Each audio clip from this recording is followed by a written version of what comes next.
أعراض متلازمة اليد والقدم والفم هاند فوت ماوث ديزيز. في أعراض عامة بتظهر على الجسم عموما، وفي أعراض موضوعية وهي بتبقى على الجلد.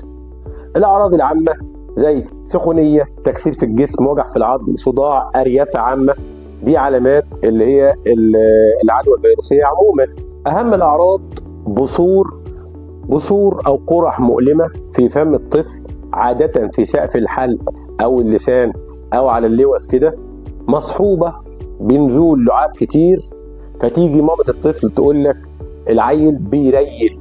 فأكتر شكوى الأمهات تقول لك والله مش عارف لا ياكل ولا يشرب من القرح اللي في بقه ديت وبيريل كتير.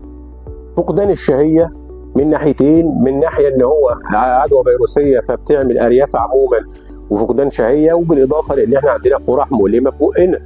بعد يوم أو اتنين من ظهور القرح في الفم بيبدأ يظهر طفح جلدي، بعدها يتحول لبثور أو فسافيس، بقع مسطحة على اليد والقدم وممكن الركبتين والمرفقين وأعلى الفخذين. ممكن نوع تقليدي ينتشر في أي مكان عموما، ما بيرتبطش بالأماكن اللي احنا قلنا عليها دي.